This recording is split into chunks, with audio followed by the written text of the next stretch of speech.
So that's probably the best justification for whisper acting I've ever seen in my life.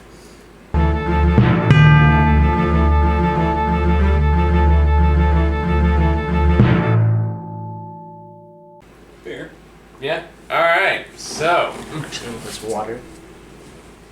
We do that Just now? started, man. You waited to right till the camera was on and we were... Like, you can't cut this. I'm not gonna now, because now the internet has to know, and I'm lazy. It's mostly that second reason.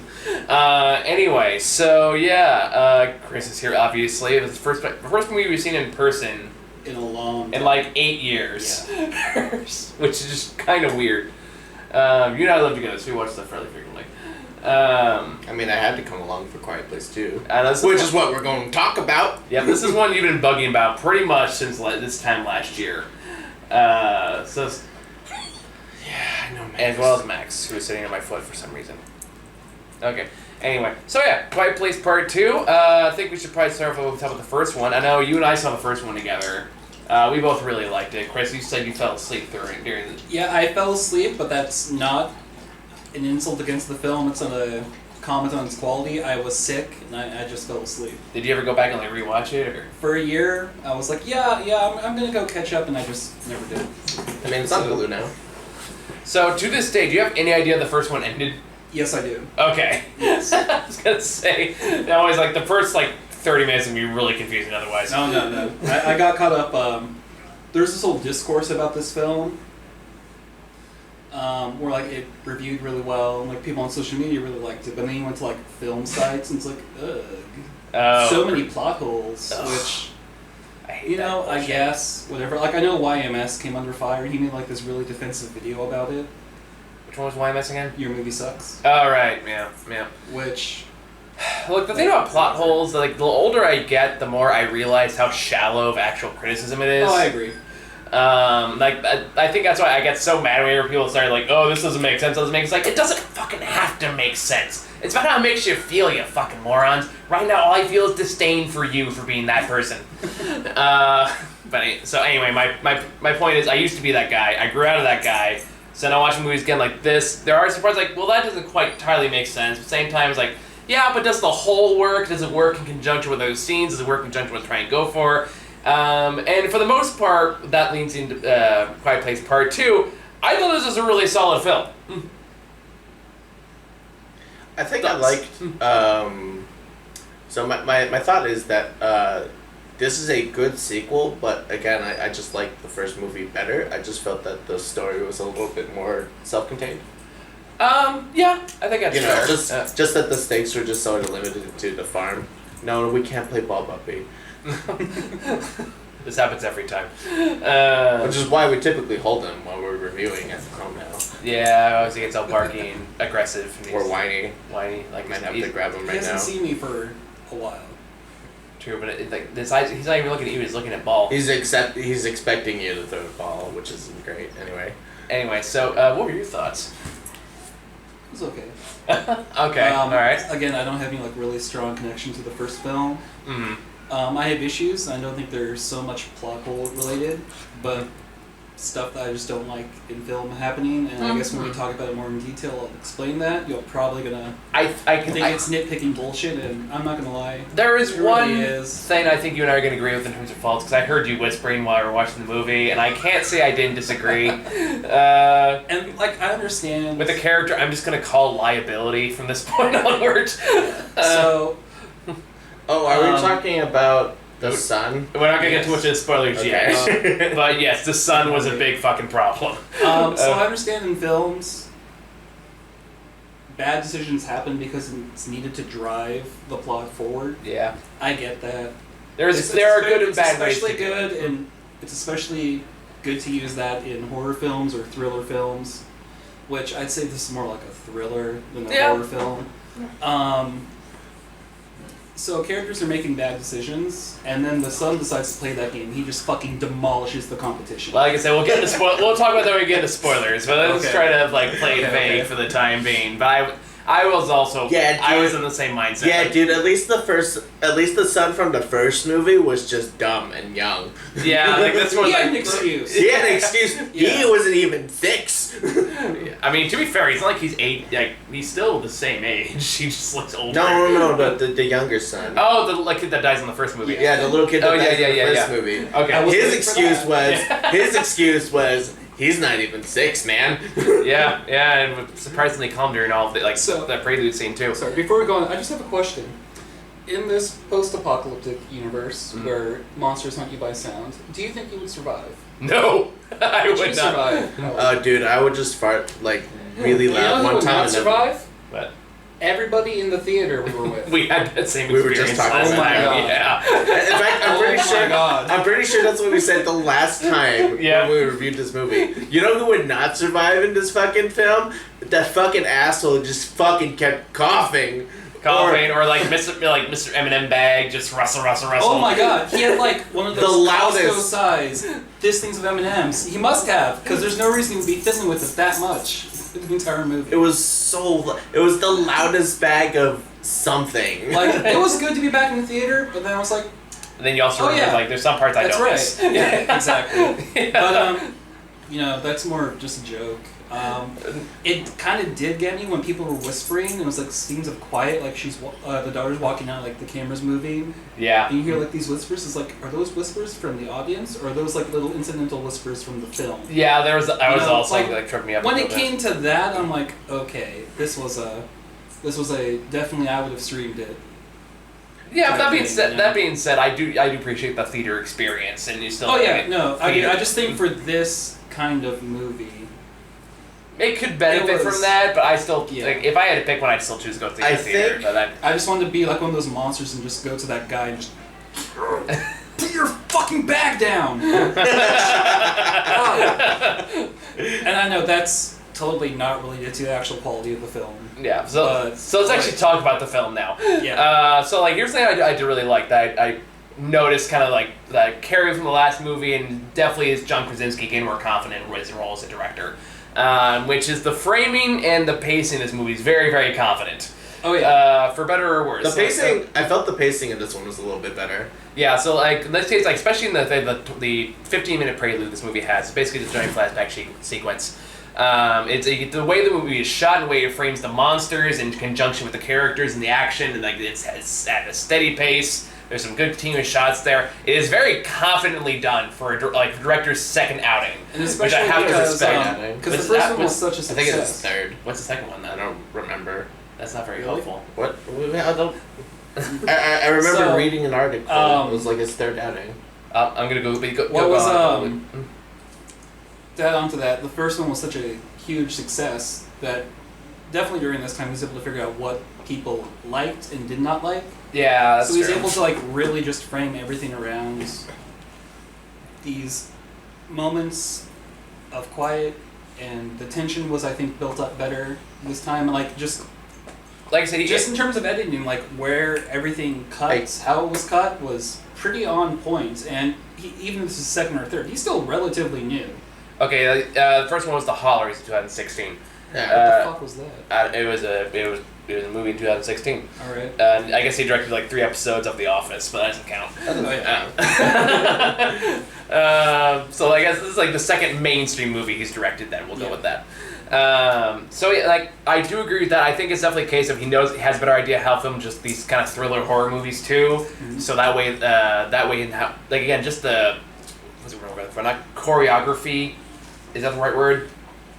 It's basically the way it's framed, the way it's shot. It's very, very well done. The sound design is just as good as it was the first time around. He knows how to capture his actors. He knows how to coach them. And of course, Emily, like, he fucking married Emily Blunt, so that's easy. Yeah. And I did feel like the story. One thing I was curious about the story as well is the fact it did actually build off everything that was established in the first movie, as opposed to what a lot of sequels do. Like this first story that was supposed to be middle, beginning, middle, end, done. Is the fact that here's a MacGuffin that we have now. We're gonna use this to and it still kind of has that, but in a way that makes more sense and works better for the story than like I'd say pulling this out of my ass. Ghostbusters 2 and like between movies like we're no longer the Ghostbusters now we're gonna become the Ghostbusters again, that kind of bullshit. Yeah. This one takes literally like 10 minutes after the first one ends. Right after Emily Blunt has killed the sound monsters, and now they realize, like, oh, we can't stay here for reasons. I honestly didn't know why they just couldn't stick around, because they have, like, Wasn't the place on fire? The farm was on fire, the food was still good. You could just take that out and just, repurpose it. Yeah, that's not gonna last, though. Yeah, I guess. But anyway, so they decided, like, oh, we know from the last movie that there's the other place have fires out there. We also have a flashback sequence. Cillian Murphy exists in this universe. It's like, okay, let's go see Cillian Murphy. And that's pretty much what they do. Is that his name? Cillian, the actor? Yeah. Yeah. Oh, wait, no, what was his character's name? You're asking the wrong Murphy person. playing himself. Like, Cillian Murphy playing Joel, let's be honest Let's here. call him Scarecrow. Okay, sure. That was Scarecrow. I did not recognize him. He has a very distinct face. It's the beard. Yeah, he plays like the upstate New York rural guy pretty well. Yeah, like, he was pretty good. You see him in the flashback and you're like, okay, hello, Cillian Murphy, and then comes back to, oh shit, that is the same guy. Yep. He wears it really well. No, he did it, like, Cillian Murphy's He's very seen some underrated shit. actor. When you see him again, he's like, I've seen some shit. Yeah, he does have that eyes of just, like, been through hell, just beaten down as a human being, giving up all hope. Needs to resort to booby traps and bear traps. Oh, yeah, okay. So the series of contrivances, they end up together, and then we kind of have a party split from there, where, like, two kind of conjoined storylines, which one definitely is stronger than the other, which is definitely, like, I think you're right, I agree, is probably the weakest part of the movie. But where it shines most are those character relationships, at least the ones they establish between Cillian Murphy and the daughter character. I forget her name. Ellie. I'm gonna call her Ellie. What that? Thought it was like Eve or something. I don't remember. They both start with E. And the way they set up their relationship and that kind of trip really worked really well, and where they kind of go with and explore more of the concept of what these monsters are, what they can do, what the world around them surrounds it. Is as excellent as a world building, pacing, in the story that still make it work as a I would say, like, I have to rewatch the first one, but I would say just as good sequel. Which, quite frankly, for, like, what was originally intended as a horror franchise, is pretty fucking hard to do. So, thoughts? I mean, for sure, Krasinski. Is that John Krasinski, yeah. Yeah, John Krasinski. He's definitely, like, fine-tuned the tension and release aspects that need to happen for these movies. But, are we allowed to talk about the sun yet? You guys want to get into spoilers? Because I just, like, it's sort of like that same thing with, like, Star Wars 8, where I just hate, like, insults to my logic. Okay, spoilers from here on out. Let's talk about liability. Let's talk about the son and how he just fucks everything up. Again, so I talked about how characters need to make bad decisions in order Yeah. to create conflict and drive the plot forward. It's one thing to make a bad decision in a vital moment. It's one thing to do nothing but make bad decisions. Yeah. I know I was thinking, especially towards the end, I was like, God damn, like, this is the most useless child I've seen in a movie in a while. Not only is he completely useless, but he actively makes things worse with every choice he makes. So let's say this is The Walking Dead. Yeah. First chance to have that kid die, I would just, like, immediately click that button. Just like, this kid's never coming back. He is a liability to my party, but he's still going to show up in episodes 2, 3, and 4 because that's how Telltale's Walking Dead works. Yeah. You're not wrong. But anywho, yeah. So basically, what happens is they abandon the farm because it's on fire and the basement's flooded and. Yeah. They just decide that it's SOL. Yeah. Well, also probably they figured if they attracted more Wendigos before. Is that what they call them? That's what I would call them by definition. Sure, why not? Monsters that have by sound. Anyway, they like, it's good that they have a defense against the Wendigos, but it's not great that they keep summoning Wendigos, so it's probably better that they just bail. Yeah, I mean, that being said, they have, they're not stupid about it. They have, a solid defense plan, which is shotgun versus sound machine And they equals forgot one key component about that. bullets. The sun. Doesn't matter what fucking defense you have. You have that kid around. He's going to ignore it. Right off I the mean, bat, so shit. let's get into him because I feel like we all have the same issue Man, with that little bastard. You know, I kind of remember him having the same kind of he wasn't this stupid in the first confidence movie. issues. Yes. Like he had confidence issues about being in the world that he was in the first movie, and then the dad took him to the waterfall, and he was like, "Oh, I guess I can scream here and be a person for a little bit." Apparently internalized that as I can scream everywhere. To be fair, yeah, no, he did step in a bear trap. I would have screamed like a little bitch. I mean, who wouldn't? Yeah. I'm not gonna jump too harshly. I'm not gonna jump too harshly. Like you could actually see the son was like, "Oh, I so need to hold this in. Like my face is actively getting red." And this isn't the actor's fault. The kid did a pretty good job with what he was given, but the character he was given just made every fucking bad decision for no reason. I can't fault him for the bear trap. Okay, because that one's fair. Mom fucked up first. Let's be real. Yeah, at that point he comes dead weight, but up to that point he was fine. Because the mom activated the first bottle, the bottles, and then it's like, oh cool, now we're fucked, and then he steps in the bear trap, and then he has the scream, and it's like, yeah, of course he has the scream. He stepped in a bear trap, but you know what's not okay? When mom's going away, and he's like, hey, you know what we should do? We should Scooby-Doo explore the factory. There's a mystery on hand, gang. All right, so the mom, who has basically just been Captain Badass. Yeah. Minute. Emily Blunt's holding her up. Considering the fact that in this canonical universe, she only gave birth 2 days ago. On the same day, she stepped on a fucking nail. Yeah. So that's through her foot. So that woman's been through some shit, is what it's So getting down the to. mom who has literally just been the provider for you, Yeah. never steered you wrong. I would say even the bottles, they were able to get out of that pretty well. Yeah, all things considered. Yeah. All things considered. All things considered, yeah. Why would the son just lose all confidence right there? Like, you can't leave me alone with a baby. It's like, you know what you have to do to take care of a baby on short notice? Apparently didn't. What think I'm it was doing part right of now with Max. Yep, that's a baby. Is Max dead? No, I can keep on. I'm sorry. What the fuck? That's actually completely fair. And then he goes out and he's like, oh, well, I know these things are out there. I know there's only thin concrete that can cave in at any moment, but I'm just going to go out and maybe summon them, but... And then he...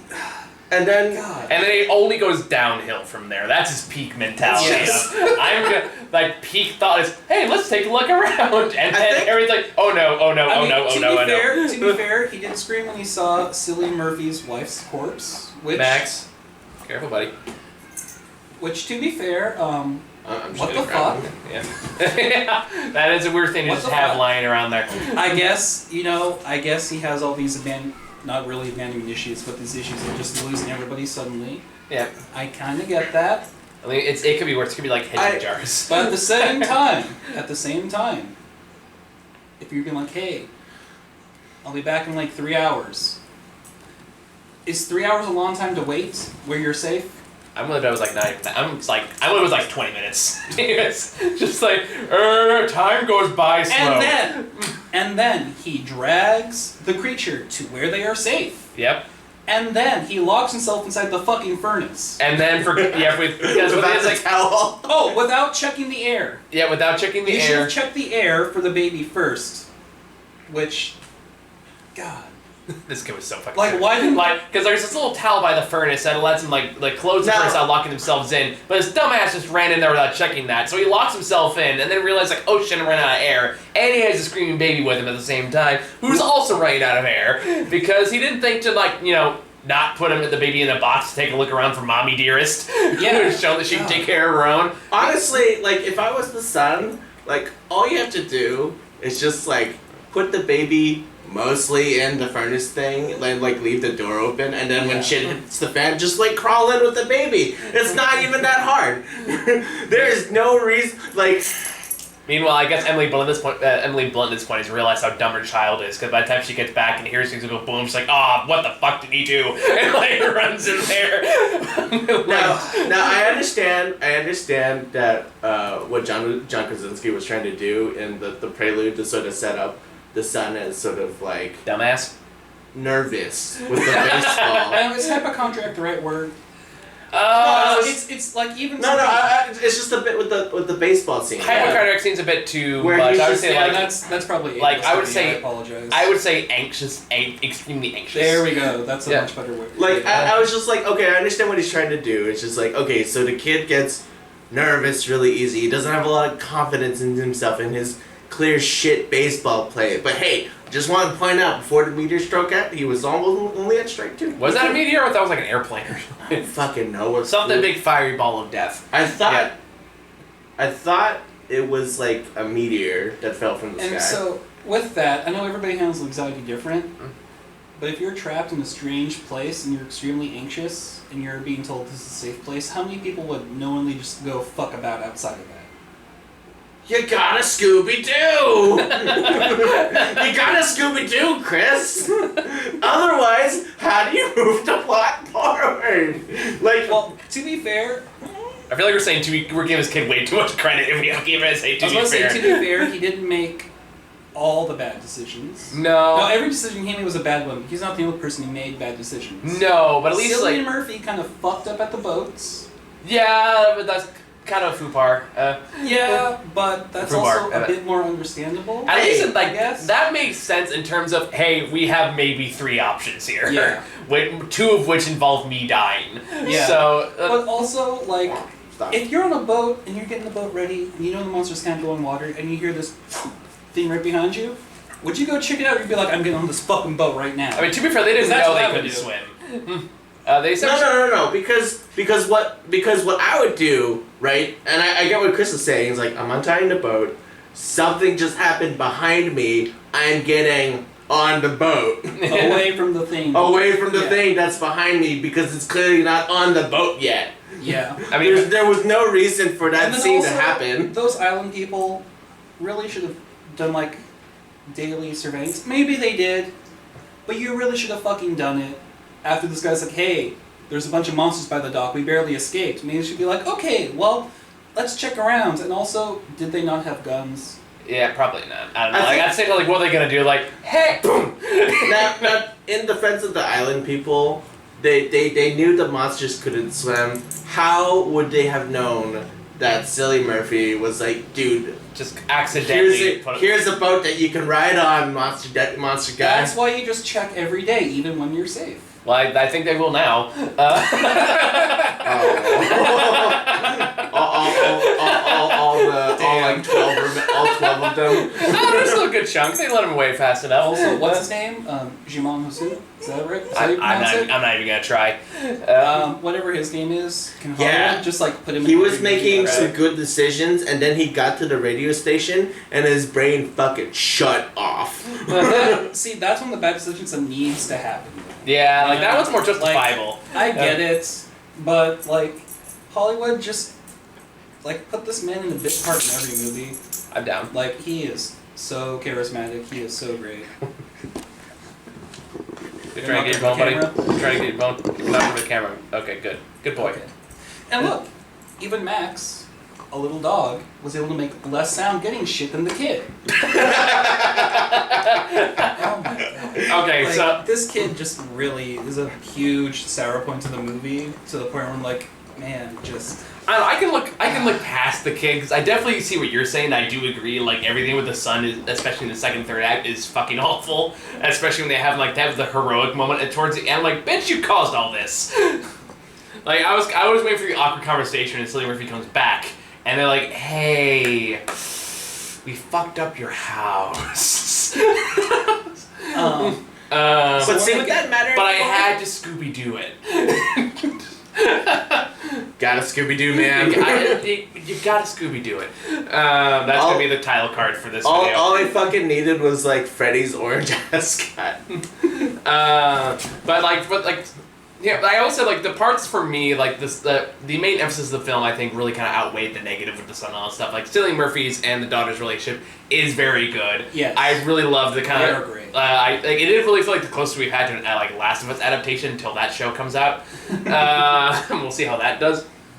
But I really like that dynamic. I thought it was really interesting interplay. Cillian Murphy has a great character arc to the film. And his story is very, very interesting. I'm just happy to see him in more things. 'Cause quite frankly, he's not in enough things. Like, the last movie I think I saw him was in Free Fire, like a few years back.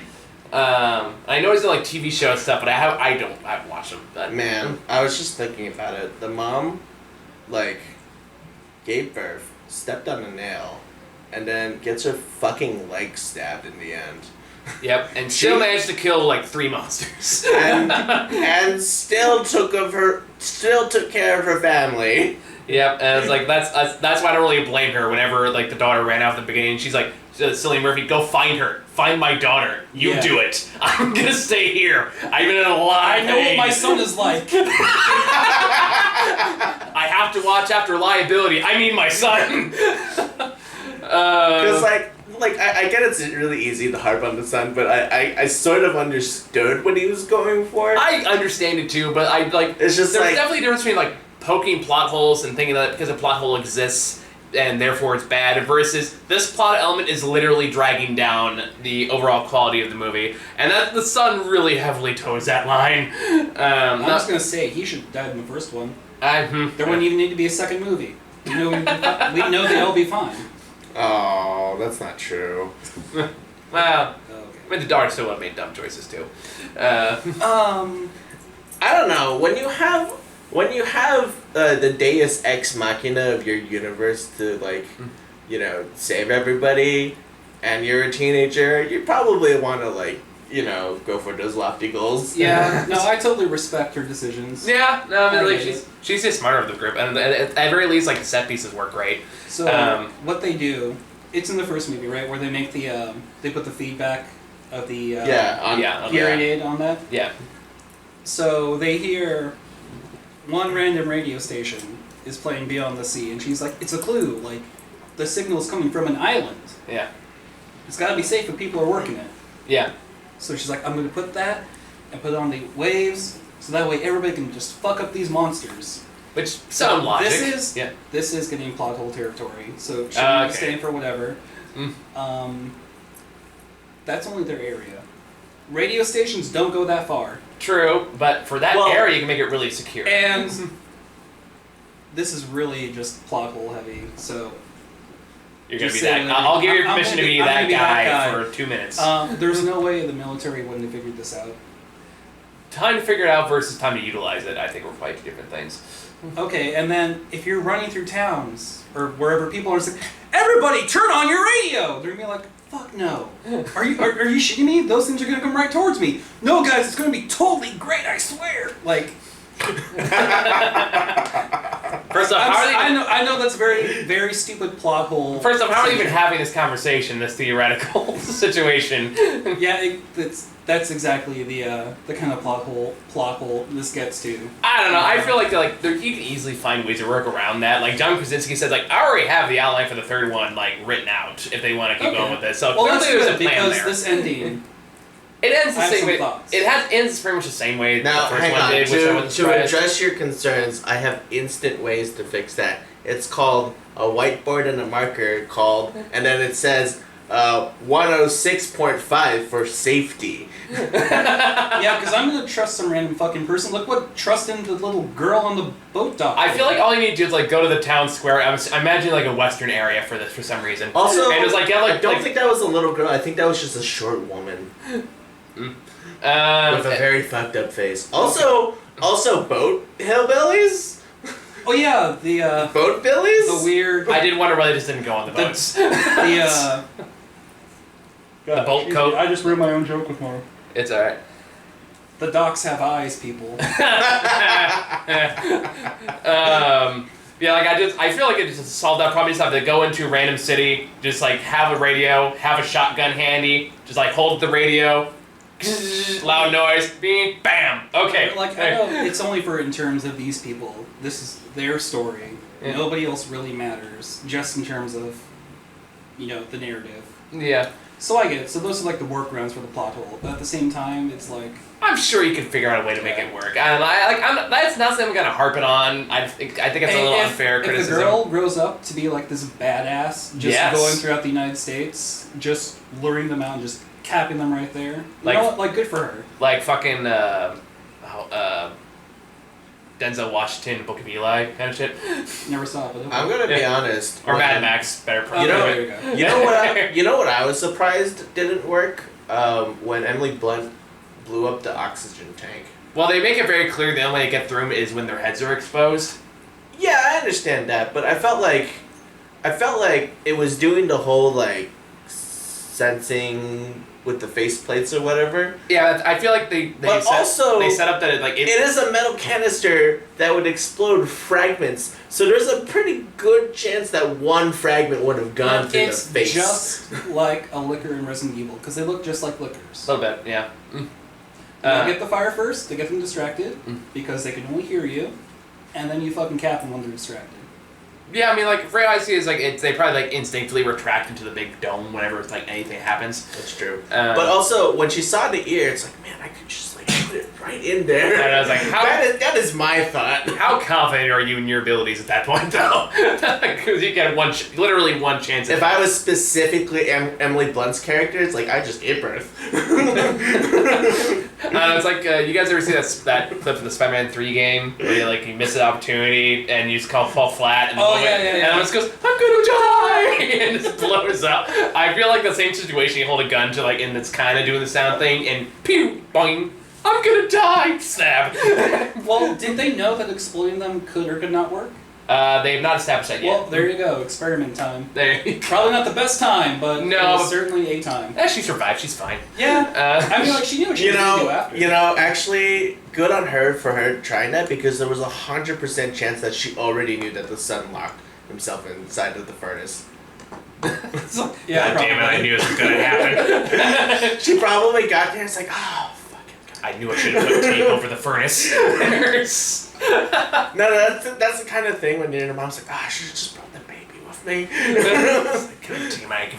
You have one job. You had one job. We are not having pizza bagels. You had one job. What was that? I told you to do one thing. Don't summon the monsters. And what did you do? I summoned the monsters. Yes, you did. Well, he didn't just summon the monsters. He just fucking destroyed their entire safe base. The ceiling drops down. Like I said, it follows very much Last of Us rules, where you go into a place like, oh, this seems like a good place. It is not a good place. And then everything goes to shit shortly thereafter. They are a walking cataclysm of their entire civilization, while also being the only one that can kill them. I know we're shitting a lot on this movie, but I do want to emphasize I didn't really like this movie. So again, that's why I said that I liked the first movie a little bit better, because like the tension of dealing with an unkillable force versus like in this one is like, well, they could kill them.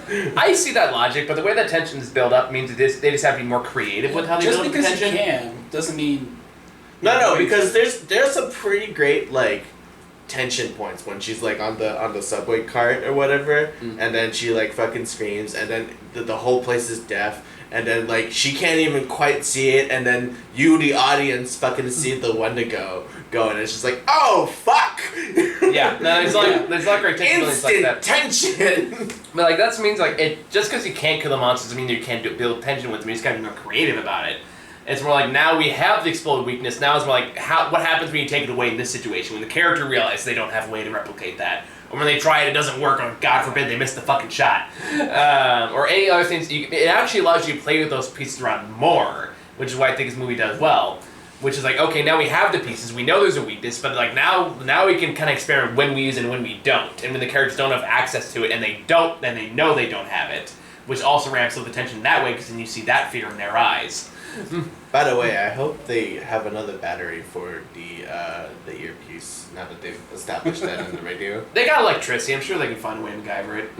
Yeah, I guess. Potatoes or something. Yeah. I'm sure it'll be fine. They'll be fine. But yeah, like overall, I do think the parts that work best, which are like the tension building, the camera work, the acting, and the writing, the story, all these things play really, really well together. Even if some story beats do drag the movie down to a noticeable degree. I That's just why want to it goes say. beyond plot holes. I just want to say in the final act when the deaf girl is doing her setup and she clicks on the speaker first, I'm like, instead of that, here's what you should have done: put the thing on and then turn on the speaker. There's dramatic tension, I guess. Yeah. I guess she also could have just take her eyes off of the thing, you know? Yeah, I mean, it's probably a safe bet to go, huh? And then, smash. Yeah. But yeah, other than that whole, I still think this is a pretty solid sequel. I'm curious what the studio do with the next one. So, Yes. any final thoughts? Anything else you want to talk about? Quiet Place 3, not so quiet. I was gonna go Quiet Place 3. Let's make some noise, but that just made. Damn, that is so much better. Yeah. And then that's when the genre turns into like Resident Evil 4, and they all have like cachet cases. They just kinda- And there's a Salazar or whatever his name was. The little the little person? Napoleon guy. Salazar. Yeah, you got a Salazar, and you got a Dimitrescu from Village. No spoilers. Haven't played yet. Okay, well, I mean, you know 8-foot woman. Anyway, she's all over the internet by now. and many websites that we're not gonna talk about here. So yeah, final thoughts, Chris? Well, I'll definitely go back and watch the first one because, like I said, it's just okay. There's definitely stuff I really, really do like, but I think we're all pretty much in unilateral agreement with that. Unanimous agreement with that. It's more just how much that one piece is gonna it's- really bug you. Yeah, exactly. It's like if you like the first one, I think you're just gonna like this one. But the world must know that child sins.